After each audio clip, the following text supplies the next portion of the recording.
이혼 후 계절이 몇 번이나 바뀌었다. 아내는 제주도로 떠났고 그곳에서 만나 바람을 피웠던 그 남자와 살림을 차렸다는 소식도 이미 오래전에 들었다.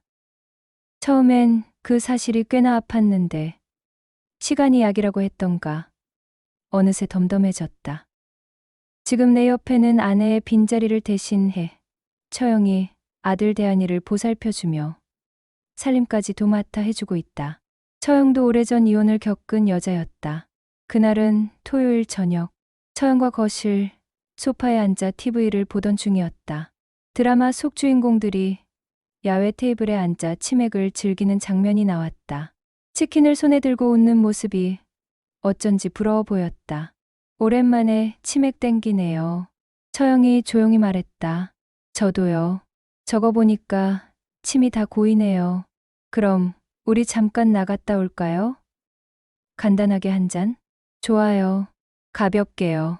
우리는 겉옷을 걸치고 집 앞 호프집으로 향했다. 늦은 밤 골목길을 따라 불빛이 흐드러졌고 간판이 반쯤 꺼진 작은 가게가 따뜻해 보였다. 자리를 잡고 치킨 한 마리와 생맥주 2잔을 주문했다. 짠, 이혼하고 나서 이런 술자리는 처음이에요. 처형이 잔을 들었다. 그러게요. 저도요. 이렇게 편하게 한잔하는 게 얼마만인지 처형 덕분에 많이 좋아졌어요. 진심으로요. 감사하긴요. 다 내 동생이 벌여놓은 일인데 저도 어느 정도는 책임감을 느껴요. 일단 한잔해요. 짠. 맥주를 들이켜는 그 순간 가슴 어딘가가 시원해졌다. 처형도 맥주잔을 비우며 웃었다. 그녀의 눈가엔 벌써 붉은 기운이 돌기 시작했다. 김서방은, 아니, 성우 씨는 좋은 사람이에요. 성실하고 책임감 있고 내 동생이 복을 발로 걷어찼 거죠. 그 말에 나는 괜히 웃음이 났다. 무슨 말씀이세요? 제가 부족했어요. 아내 마음도 몰라주고 처형한테도 민망한 모습 많이 보였고요. 근데 요즘 같아선 나도 외롭네요. 남자라는 동물은 평생 혼자 살 수가 없나 봐요. 처형은 어때요? 나도 사실 많이 외로워요. 처형이 혼잣말처럼 중얼거렸다. 그녀의 목소리가 촉촉하게 젖어 있었다. 처형은 딸린 식구도 없고 새 출발하시면 되는 거잖아요.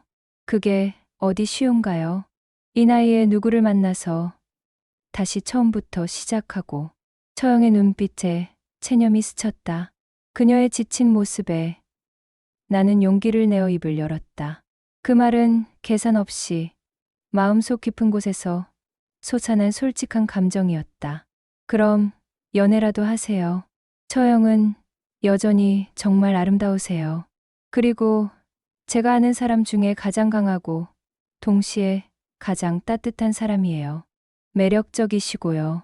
그건 듣기 좋으라고 그냥 하는 소리잖아요. 아닌데요. 예전에 처형이 남자 만나고 다닐 때 걔가 얼마나 질투를 했었는데요. 말을 뱉고 나서 후회가 물밀듯 밀려왔다. 내가 지금 무슨 말을 한 거지? 방금 내 말은 분명 그 선을 넘고 있었다. 처형의 눈이 동그래졌다. 그녀의 뺨이 아까보다 훨씬 더 붉게 물들었다. 당황함, 놀람, 그리고 어딘가에서 피어나는 낯선 감정들이 그녀의 눈빛 속에 소용돌이쳤다. 성우 씨, 혹시 저를 좋아하는 건 아니죠? 처형의 목소리가 가늘게 떨렸다. 왜 그러면 안 되나요? 그 순간 우리는 서로에게서 눈을 뗄 수 없었다. 술 기운 때문만은 아니었다. 서로의 눈빛 속에서 우리는 오랜 외로움 끝에 피어난 애틋함, 그리고 조심스럽게 고개를 드는 이성적인 끌림을 동시에 확인했다. 밤 공기가 후끈 달아오르는 것 같았다. 아침이 밝았다. 나는 낯선 이불과 너무 익숙한 채취 속에서 눈을 떴는데 옆에는 처형이 잠들어 있었고 숨이 멎는 줄 알았다. 눈이 마주친 순간 둘 다 얼어붙었다. 아이고, 성우 씨. 우리가 술이 많이 취했었나 보다. 처형이 먼저 말을 꺼냈다. 그러게요. 하하. 처형. 저희가 그만 나도 어색하게 웃으며 고개를 긁었다. 무엇을 어떻게 수습해야 할지 알 수 없었다. 분명 서로에게 의지했을 뿐인데 선을 넘은 것만은 분명했다. 없던 일로 하죠. 실수였어요. 술김에 그만. 네. 그래요. 술이 웬수야, 진짜. 처형은 머리를 감싸며 한숨을 쉬었다. 우리는 둘 다 어색하게 웃었다. 진짜 술 취해서 별짓을 다 하네. 하하. 그렇게 웃으며 넘겼지만 마음속 어딘가는 이미 그날 밤을 실수라고만 생각하지 않기 시작했다. 그 밤은 우리 둘에게 오랜 침묵 끝에 터진 감정의 시작점이었다. 안녕하세요. 올해로 41살이 되었습니다. 결혼 생활은 딱 10년째였죠. 돌아보면 참 예측 불가능한 시간들이었습니다. 제 인생의 궤도가 완전히 틀어졌다고 할까요? 그 시작은 어쩌면 10년 전 거래처 박 사장님과의 대화에서부터였습니다. 당시만 해도 30살 언저리였습니다. 거래처 박 사장님이 하루는 제게 농담처럼 던지셨죠. 자네도 이제 곧 30인데 장가를 가야 하지 않나? 뭐, 틀린 말은 아니었습니다. 그때 저는 사귀던 여자친구와 막 헤어져 간년 가까이 솔로로 지내고 있었습니다. 마음 한구석이 허전했고 한참 외로울 때였지요. 여자 생각이 간절하던 차였기에 각 사장님의 다음 말은 솔깃할 수밖에 없었습니다. 가까운 지인 중에 참하고 괜찮은 여자가 있는데 저에게 소개해주고 싶다는 겁니다. 이 지긋지긋한 솔로 생활에 드디어 한 줄기 빛이 내려오는 건가 싶었습니다. 약속 장소에 설레는 마음으로 나갔습니다. 그런데 제 앞에 앉은 여자를 보니 예상과는 너무 달랐습니다. 어리고 예쁘장한 건 맞는데 제가 생각했던 그런 소개팅 상대의 이미지는 아니었거든요.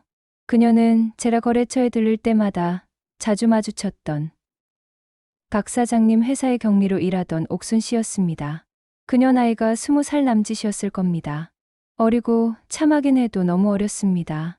제가 어리둥절해서 어떻게 된 일이냐고 묻자 옥순 씨는 해맑게 웃으며 말했습니다. 자기가 저를 마음에 두고 있었는데 마침 제가 솔로라는 소식을 듣고 각 사장님에게 부탁해서 이 자리를 만들었다는 것이었죠. 그리고는 제 눈을 똑바로 보며 말했습니다. 아저씨, 저 마음에 안 드세요? 저 싫으세요? 당돌함에 놀라 말을 잃고 있는데 그녀는 저를 향해 환한 미소를 지으며 쐐기를 박았습니다. 저는 정우성이 이상형인데 아저씨가 정우성이랑 너무 많이 닮았어요. 꼭 아저씨랑 연애하고 싶어요. 순간 할 말을 잃었습니다. 정우성이라니요. 저는 정우성 씨와는 정말이지 거리가 멉니다. 얼굴형이 조금 닮았다는 이야기는 간혹 듣긴 했습니다만 키는 175cm에 몸무게는 80kg가 넘는 흔한 얼굴이었죠. 정우성 씨의 조각 같은 얼굴과는 비교할 수가 없었죠. 뭣도 모르고 소개팅에 나갔다가 난데없이 어린 아가씨에게 정우성 닮았다는 이유로 직진 고백을 받은 겁니다. 그렇게 시작된 만남은 제 의지와는 상관없이 옥순 씨의 거침없는 애정 공세로 이어졌습니다. 죽자고 저를 쫓아다녔습니다. 나이 많은 건 전혀 상관없다며 저만 좋으면 된다고 했습니다. 솔직히 부담스러웠습니다. 10살이나 어린 아가씨의 적극적인 구애는 당황스럽기도 했죠. 하지만 그녀는 정말 예뻤습니다.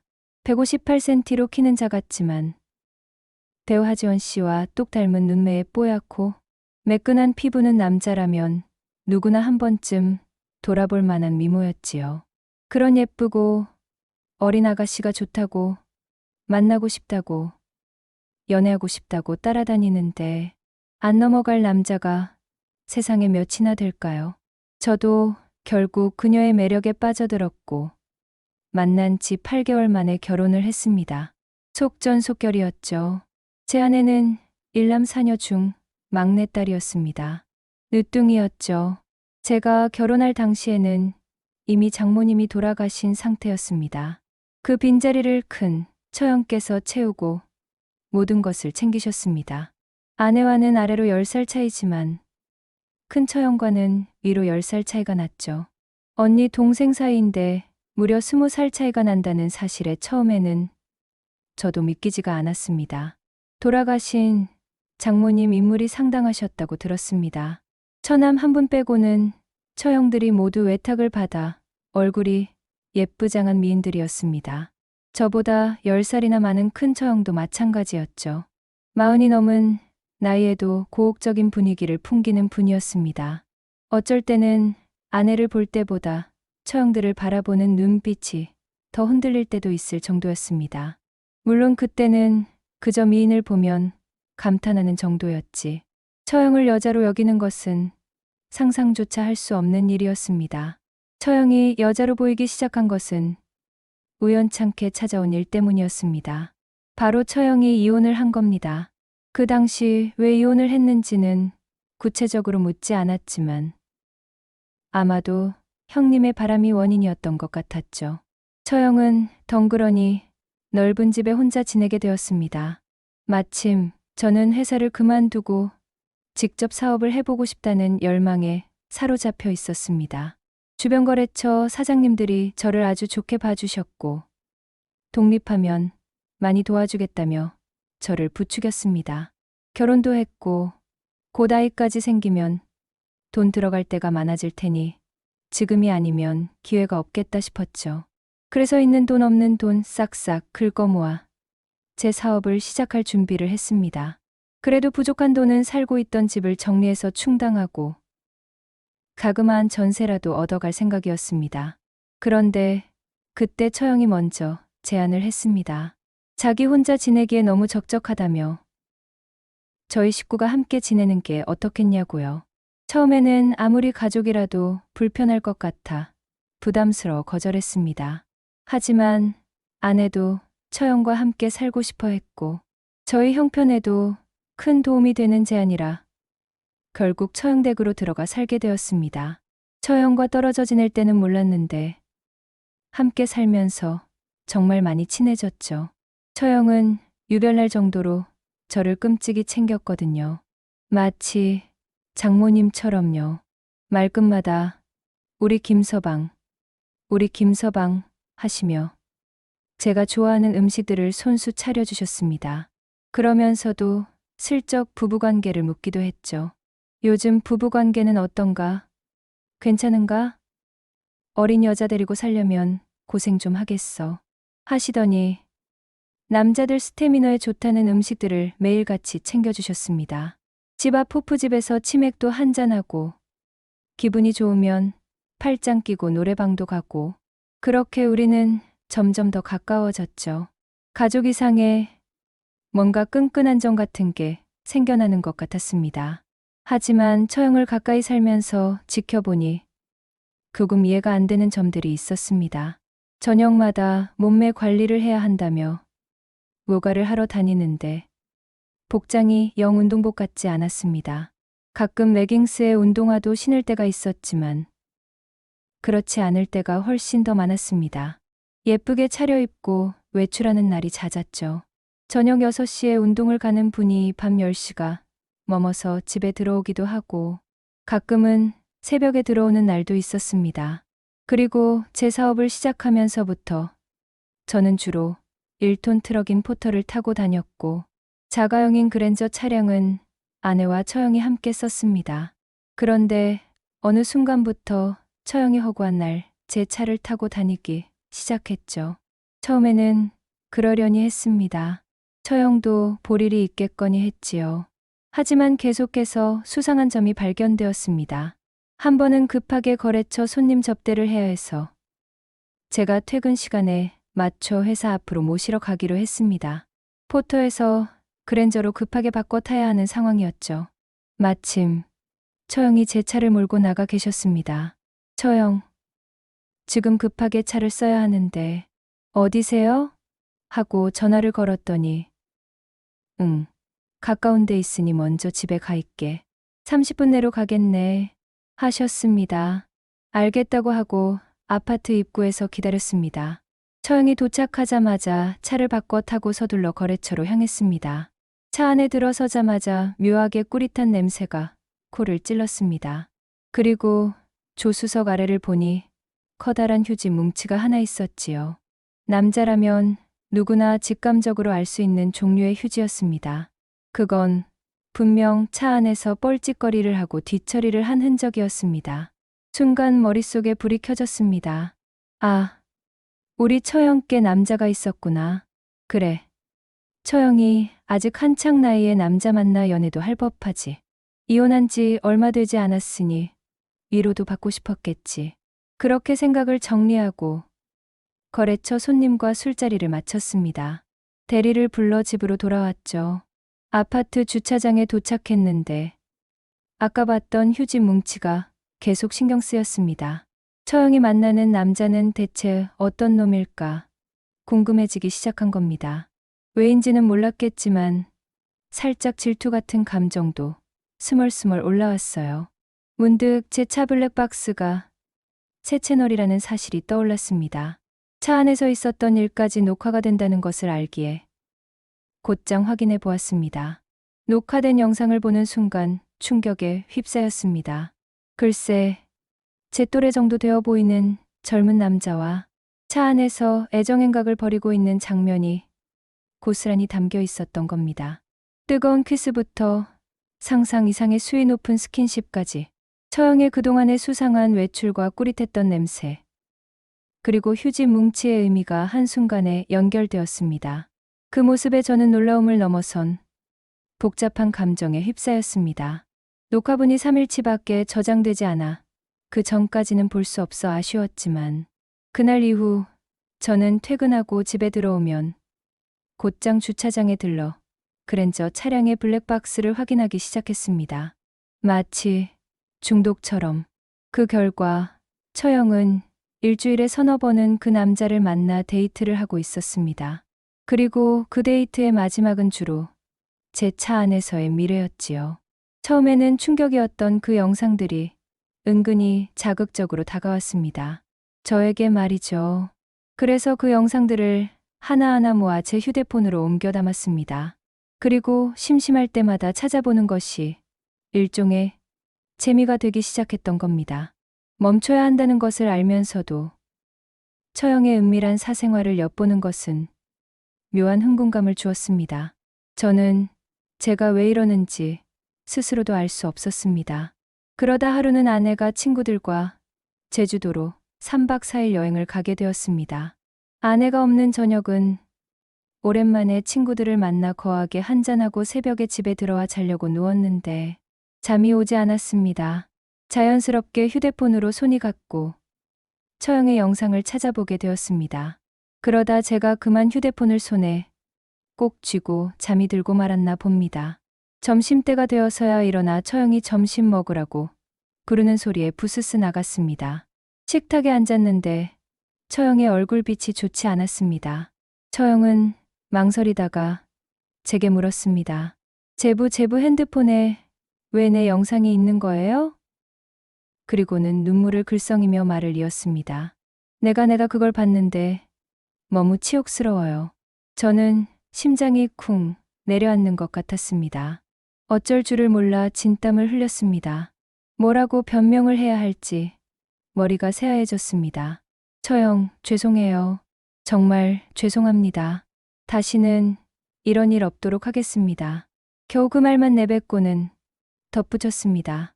근데 한번 보니깐 계속 찾아보게 되더라고요. 죄송합니다. 제 솔직함에 처형은 더 당황하는 것 같았습니다. 그날 밤 우리는 대한이를 일찍 재우고 둘이서 술잔을 기울였습니다. 그동안 숨겨왔던 속마음을 털어놓기 시작했죠. 처형은 제가 자신의 사생활을 몰래 엿봤다는 사실에 큰 상처를 받았지만 제가 자신에게 느꼈을 감정들 그리고 자신의 외로운 상황에 대해서도 솔직하게 이야기했습니다. 저 역시 처형이 겪었을 이혼의 아픔 그리고 그 외로움 때문에 남자를 만났다는 사실에 공감했습니다. 그렇게 우리는 서로가 서로의 약점과 비밀을 공유한 복잡 미묘한 사이가 되었습니다.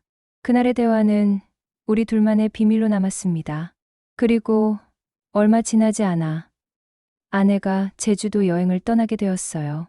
여보, 나 제주도 좀 다녀올까 봐. 저는 TV에서 시선을 떼지 않고 무심하게 대답했습니다. 제주도. 누구랑? 지연이, 수진이, 은주 다들 애들 좀 크고 겨우 시간 맞췄어. 한 3박 4일 정도? 잘 됐네. 갔다 와. 머리 식히고 오면 좋지. 고마워. 나 진짜 요즘 내가 어딘가에 갇힌 것 같았거든. 갇혔다고? 그 말이 이상하게 귓가에 박혔습니다. 결혼 10년 차 부부에게서 나올 법한 푸념일 수도 있었지만 아내의 목소리는 단순한 투정 이상으로 들렸습니다. 사는 게 다 그렇지 뭐. 애 키우고 살림하고 일하고 다들 그렇게 버티는 거 아니겠어? 저는 그저 고단함에서 오는 투정일 거라고 애써 생각하며 대수롭지 않게 넘겼습니다. 어쩌면 외면하고 싶었던 건지도 모릅니다. 출발 당일 아침, 아내는 거울 앞에서 유독 시간을 오래 보냈습니다. 평소 집에서 대충 입던 트레이닝복 대신 옷장에서 꺼내 입은 하얀색 있는 원피스는 결혼 후 처음 보는 옷 같았습니다. 익숙지 않은 은은한 향수 냄새가 코를 스쳤습니다. 새 옷, 새로운 향수, 어딘가로 떠나는 사람의 모습이었죠. 이거 좀 너무 힘줬나? 그냥 편한 거 입을까? 아내는 제 눈치를 살피는 듯 했습니다. 아니, 예뻐. 엄청 잘 어울리는데. 기분 전환 겸 예쁘게 입고 갔다 와. 칭찬의 아내는 살짝 눈웃음을 지었지만 그 웃음마저 어딘가 어색하고 불안해 보였습니다. 현관 앞에서 택시를 기다리며 그녀가 마지막 인사를 건넸습니다. 집 잘 보고 애들 잘 챙겨줘. 고마워. 저는 평소처럼 대답했습니다. 걱정 마. 조심히 갔다 와. 택시 창문을 내리고 손을 흔드는 아내의 얼굴을 보는데 문득 낯선 기분이 들었습니다.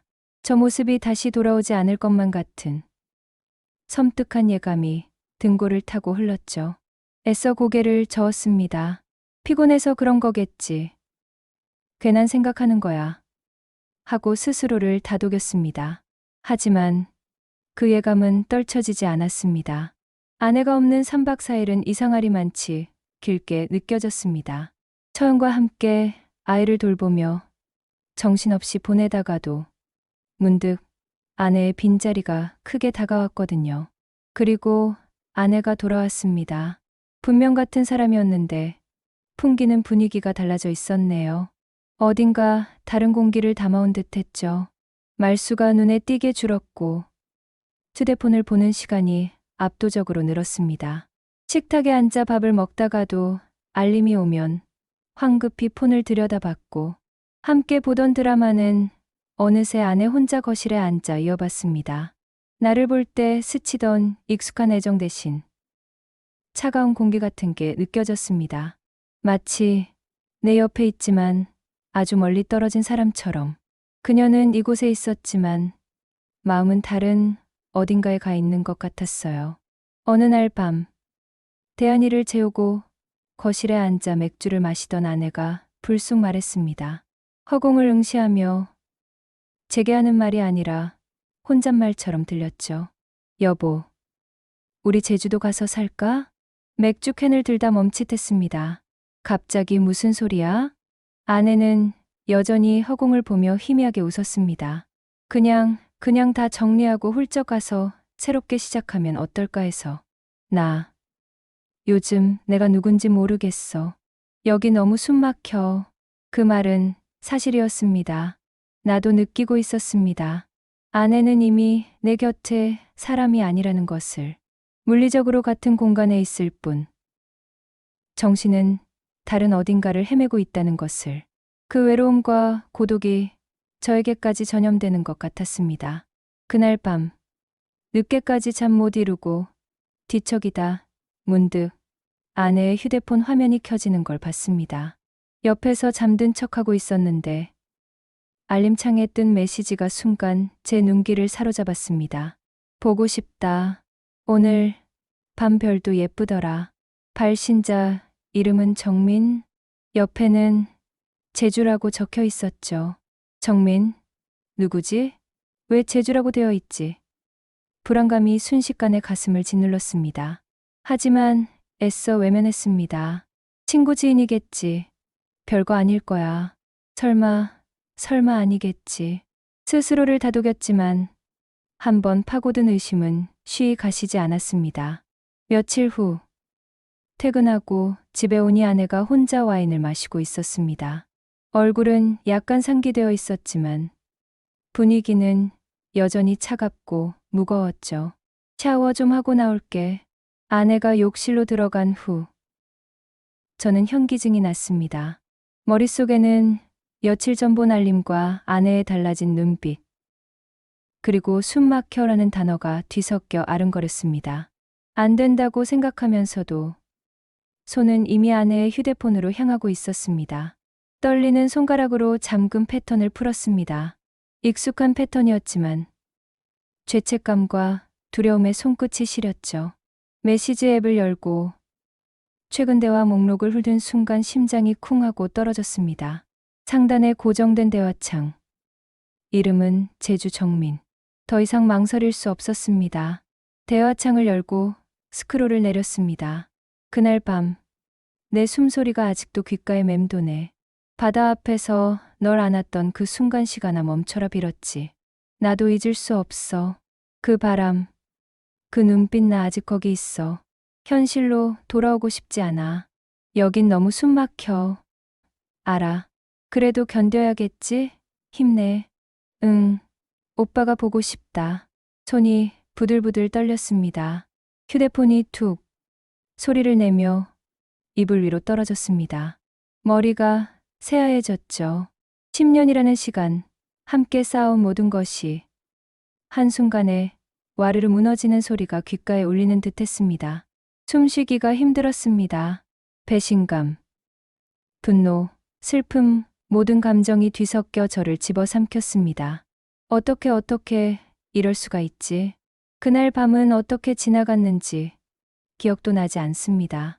아마도 한숨도 자지 못하고 밤을 지새웠을 겁니다. 다음 날 아침, 아내와 눈도 마주치지 못하고 서둘러 출근했습니다. 회사에 도착해서도 제 정신이 아니었어요. 회의 중에도 점심시간에도 온종일 그 메시지들이 눈앞에 아른거렸습니다. 아내의 얼굴, 달라진 눈빛, 그리고 숨막혀라는 단어가 메비우스의 띠처럼 머릿속을 맴돌았죠. 저는 제가 모르는 세상에서 살았던 아내의 모습에 경악했고, 동시에 그녀가 그토록 외로워했다는 사실에 가슴이 찢어졌습니다. 어쩌면 우리 관계는 이미 오래전에 망가져 있었는데 나만 모르고 있었던 건 아닐까. 그런 말도 안 되는 생각까지 들었습니다. 며칠 후, 더 이상 이 상황을 버틸 수 없어 아내에게 말을 걸었습니다. 집 안에는 냉기가 감돌았습니다. 나 폰 봤어.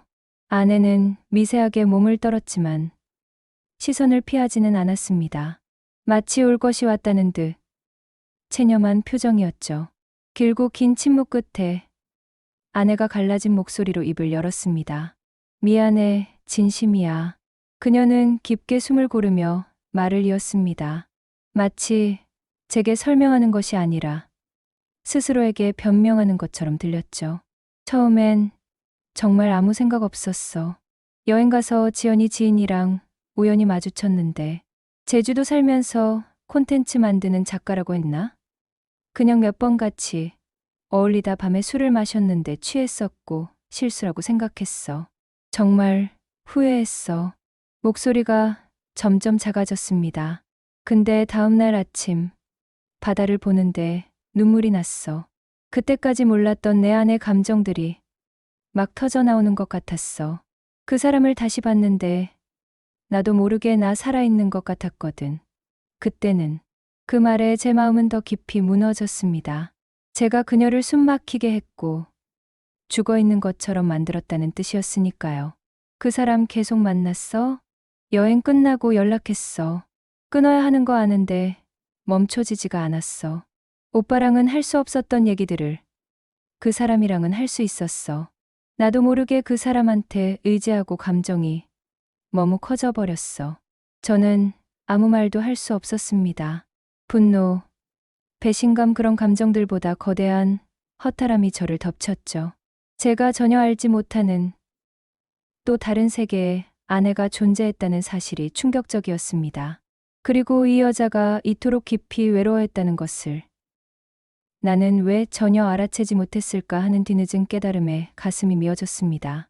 그날 이후 집 안의 공기는 싸늘한 전쟁터 같았습니다.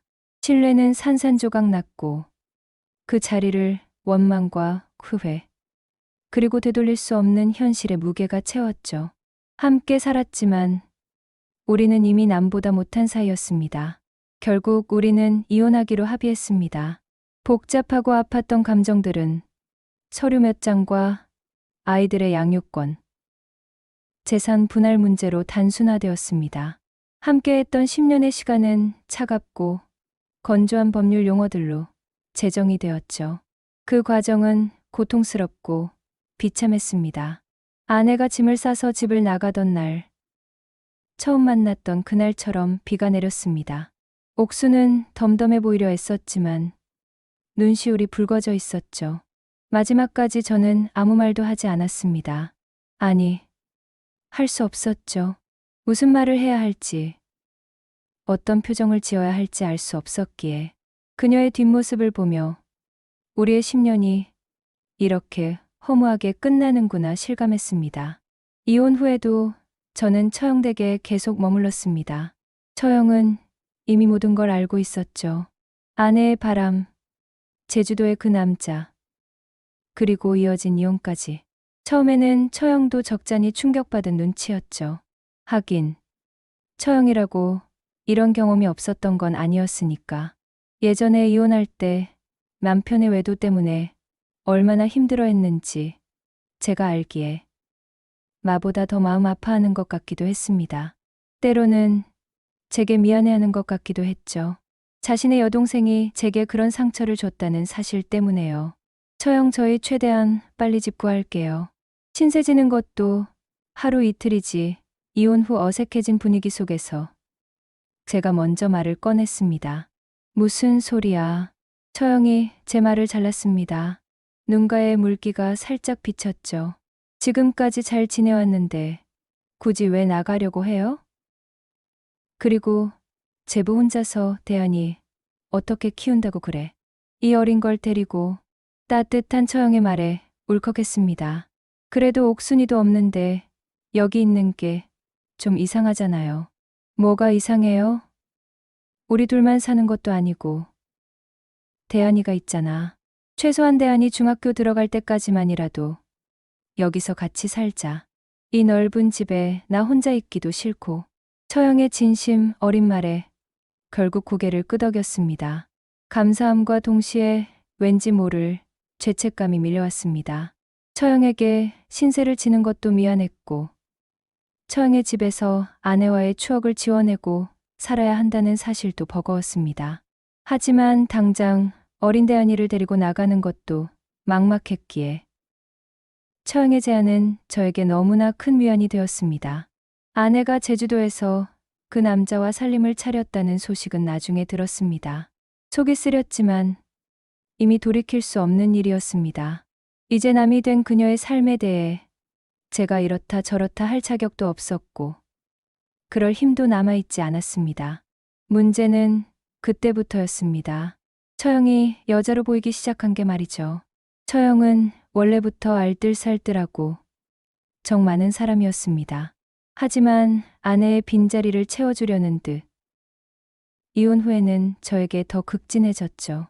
매일 저녁 따뜻한 밥상을 차려주고 어린 대안이를 친엄마처럼 살뜰히 챙기는 것은 기본이었습니다. 대안이 어린이집 행사에 저와 함께 가는 것도 당연한 일이 되었죠. 어느 날은 제 옷 정리를 하다가 속옷이 다 늘어났다며 새 속옷을 한아름 사다 주기도 했습니다.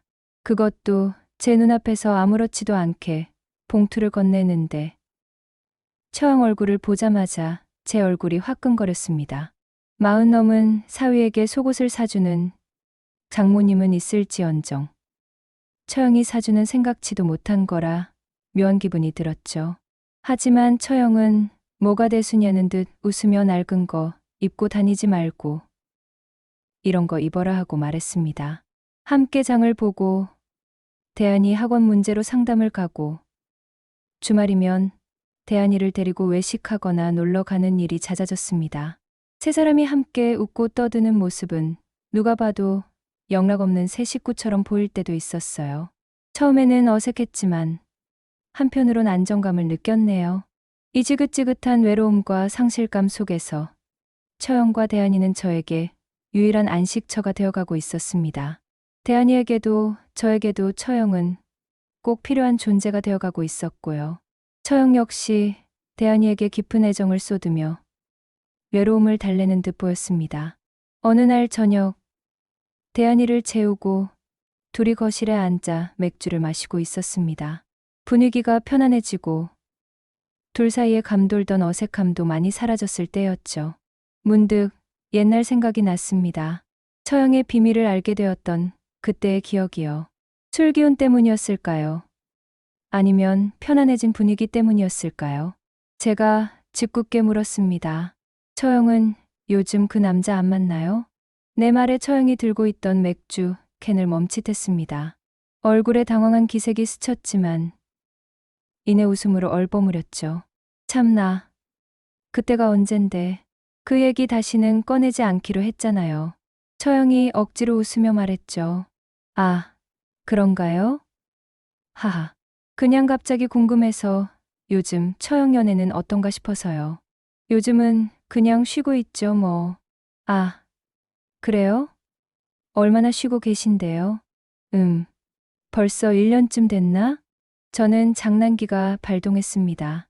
이야, 처형같이 그렇게 남자 밝히는 분이 1년이나 쉬고 있다니.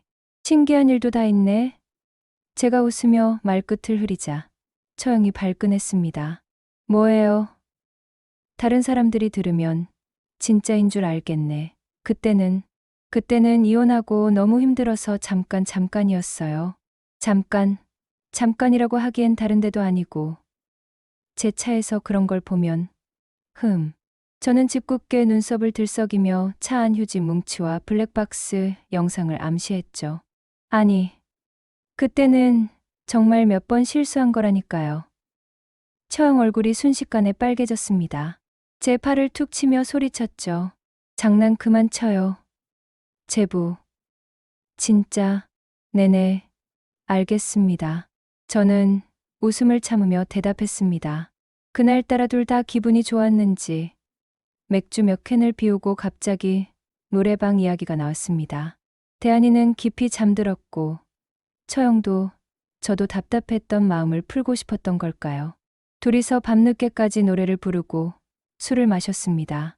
어깨동무를 하고 트로트를 부르기도 하고 신나는 댄스곡에 맞춰 몸을 흔들기도 했죠. 잊고 있었던 젊은 시절로 돌아간 듯 했습니다.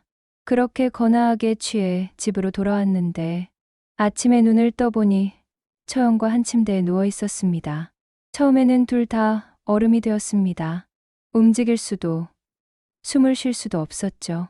이내 서로의 눈을 피하며 어색하게 웃으며 이 상황을 모면하려 했습니다. 아이고, 우리가 술이 많이 취했었나 보다. 처형이 먼저 입을 열었습니다. 목소리가 떨렸죠. 그러게 말이에요. 하하 없었던 일로 하죠 뭐. 저 역시 애써 태어난 척 대답했습니다. 심장이 미친 듯이 뛰었습니다. 그래. 그래야지. 하하야.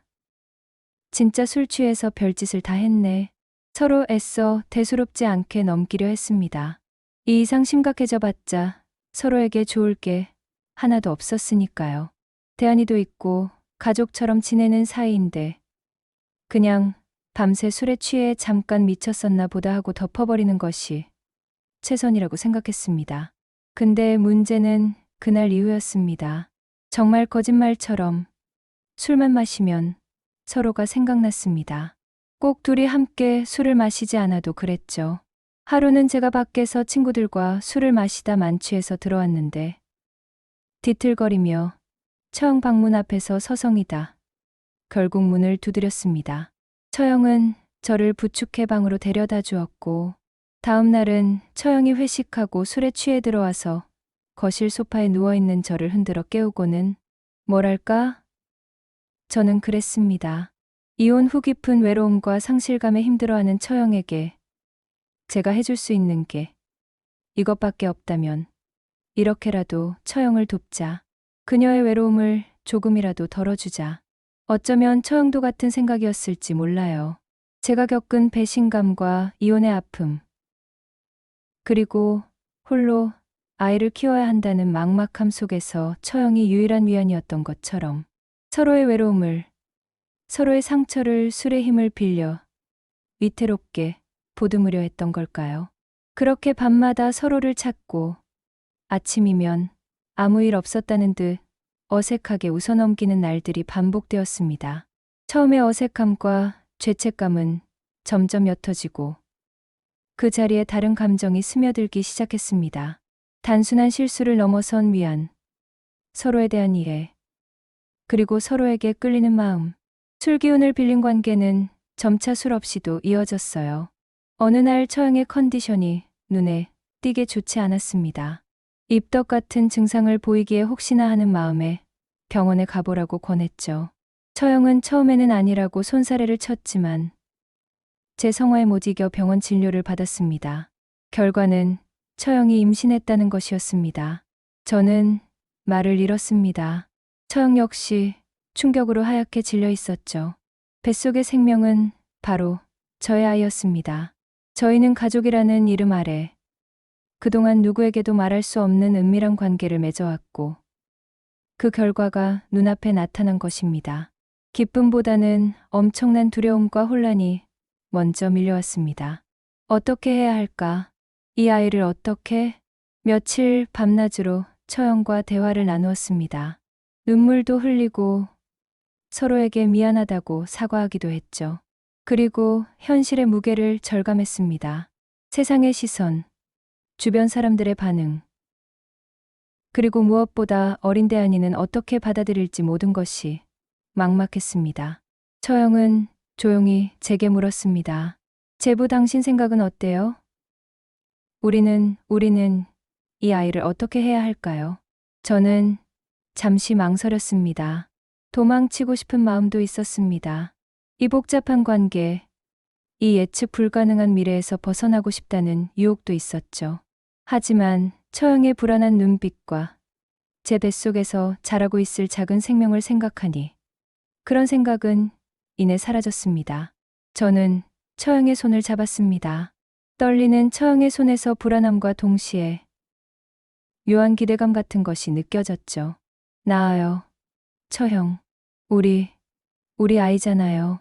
제 말에 처형의 눈에서 눈물이 주르륵 흘러내렸습니다. 그녀는 제 손을 더 꼭 잡았죠. 우리는 함께 이 아이를 낳고 키우기로 결정했습니다. 앞으로의 삶이 순탄하지 않으리라는 것을 압니다. 수많은 고난과 마주해야 할 것입니다. 하지만 처형과 저는 서로의 눈을 마주 보며 결심했습니다. 이 아이와 함께, 우리 새 식구가 될 대안이와 함께 이 길을 걸어가기로 말입니다. 험난한 길이란 것을 서로가 잘 알고 있죠. 하지만 새 생명이 더 귀하다는 것을 믿습니다. 그리고 어쩌면 이 아이를 통해 세상에 우리의 사랑을 인정받고 싶었는지도 모릅니다. 예측 불가능한 삶의 궤도 위에서 저는 지금 처형과 함께 서 있습니다. 세상이 뭐라고 하든 우리는 서로에게 가장 필요한 존재가 되어버렸습니다. 그리고 우리의 뱃속에는 이 복잡하고 기묘한 인연이 맺은 소중한 새 생명이 자라고 있죠. 이 모든 어려움 속에서도 저는 지금 행복합니다.